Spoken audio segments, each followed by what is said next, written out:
Hey everybody, it's the Coach. This is Thursday Night Football on EA Sports. Coming up, we'll see the fifth-year quarterback, Jameis Winston, and the Tampa Bay Buccaneers as they take on Dak Prescott and the defending NFC East champs, the Dallas Cowboys. I'll see you again at halftime as we preview some of the action coming up on Sunday. But for now, it's Thursday Night Football. And on the call, as always, it's Brandon Godden and Charles Davis. Coach, EA Sports coverage of the NFL brings us to the Lone Star State and the very mammoth AT&T Stadium in Arlington, Texas. A moment ago, here was the scene with the Cowboys emerging from their tunnel.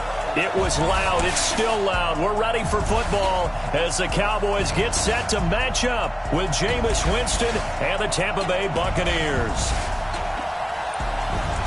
I'm Brandon Godden. As always, by my side is Charles Davis. So the final tune-up for the regular season, and probably not going to really see much starter action out here in this one, are we? You're right. Not much in the way of starters, key veterans, key backups, but the guys who have to make the team, struggling for those few spots that are open, we'll see them the entire time. But you and I both know this as well. There will be a surprise cut or two from guys who didn't actually play in this game tonight thinking that they were safe.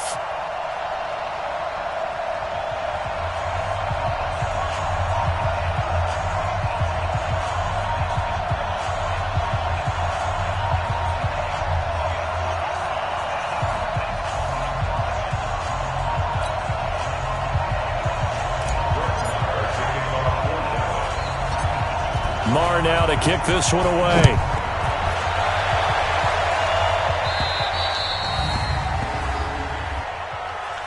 Free kick out of bounds. Kicking team. And that drives coaches insane, doesn't it? When they see that happen, it just doesn't feel right, does it? Plus, you're giving up yardage.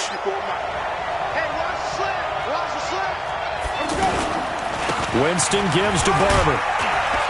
And he'll be brought down just shy of the 45. Call it a gain of 4 on first, and that'll make it second down. Peyton Barber, a surprise workhorse for the Buccaneers in 2018. I don't think they expected him to have 234 carries, but he certainly felt like he could carry the load and just carried it there for a nice gain.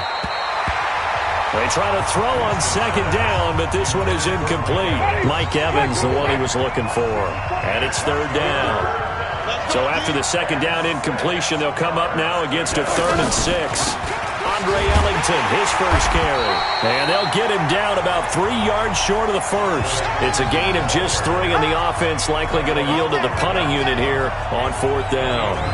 How about the fellas with the stars on the side of their helmets rising up on defense? We always hear about the Cowboys' rushing offense. Their rush defense is pretty good as well, I think, because they're so cohesive. Defensive line, linebackers really work well together. So on 4th down, out comes the Bucs free agent signee Bradley Pinion to punt. Back deep for the Cowboys, Tavon Austin. The punt team on now as Pinion sends this one away. Dak Prescott heading out to lead the Dallas Cowboys, but it's been Zeke who's gotten most of the headlines. However, Dak's got a contract situation looming in his own right, Charles. He'll be a free agent at the end of the year. Jerry Jones has said that signing him is a priority, but they'd be comfortable playing the season. Well, they may be comfortable playing the season, but you've got a quarterback who needs to be signed for the future. And when you look at what's happened in the offseason, and in their own division in Philadelphia with Carson Wentz getting his contract, he set the number now. And I would expect Dak to get something along the lines of what Carson Wentz got. Remember, he has not missed a start since he's come into the league. Talking about Dak Prescott. And worth noting, the Cowboys have won 2/3 of those starts and 2 NFC East titles in his 3 NFL seasons as well. Here's the man who's led the league in rushing twice in 3 seasons, Ezekiel Elliott. A gain of 3, second down. The offensive starters now for the Cowboys. It's so good to see big number 72, Travis Frederick, back in a Cowboys uniform. Remember, he missed all of last season with Guillain-Barré syndrome. And prior to that, he'd been to the Pro Bowl 4 straight times at center. And his return, a huge boost to the offensive line. Better to have him in uniform than coaching.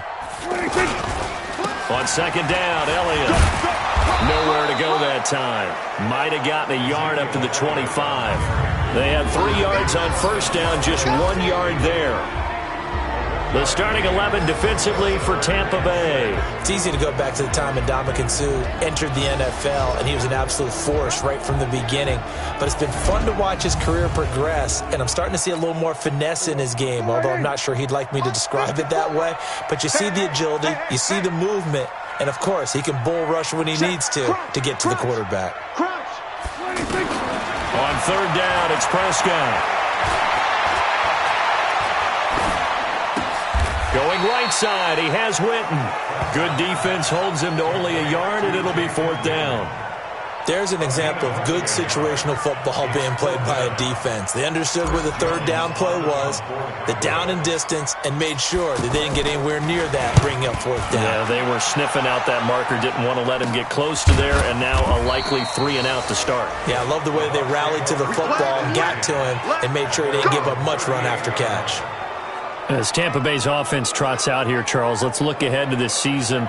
You know, you and I have talked before about Marcus Mariota and this being a big year for him in Tennessee. Well, his draft mate, Jameis Winston, this is kind of a big year for him under center. You're exactly right. Both of them in their 5th year. Remember, Winston was the #1 pick in that draft. Mariota was #2. And it's not that Jameis Winston hasn't been coached and coached well before. He's had quarterback gurus in his career at Tampa. But now, Bruce Arians, the head coach, that may be the ultimate quarterback guru. And also, his offensive coordinator is a former quarterback in the NFL. So if it doesn't happen this year for him, I don't know when it does. But the early returns seem promising. He looked pretty good in the early going. And now a throw on first down there, but it's incomplete. He was looking for Brashad Perriman, and that'll bring up second down. So after the incompletion on first, now 2nd and 10. Here's Ellington. And good penetration here. He'll get this down only to about the 49-yard line. The second down play, not much better than the first, just a gain of 1 there.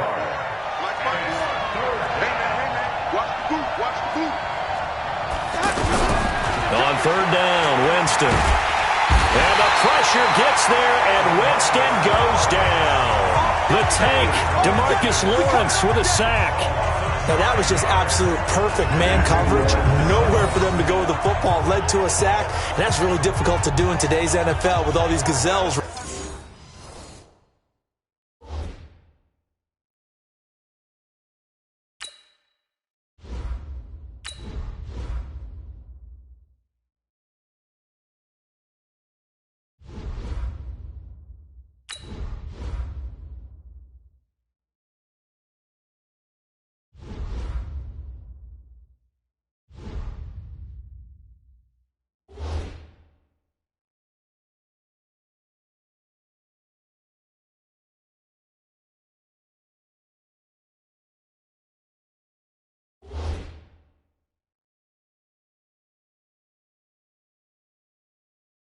Running around that you're trying to cover in the secondary.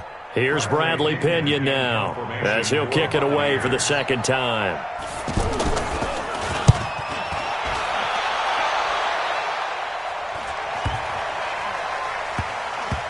And great special teams work here. This is knocking on the door of the 5. They'll spot it at the 6-yard line.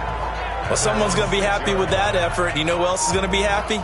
His defense. Absolutely. He's created a very long field for that offense to try to traverse. And he got some help from Mr. Football there, checking up nicely. Good English on that punt.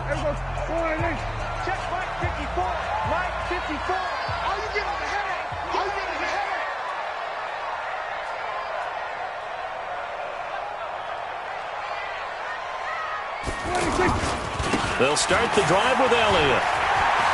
Elliott a first down and more. Finally taken down at the 32-yard line. A big hitter there. A first down.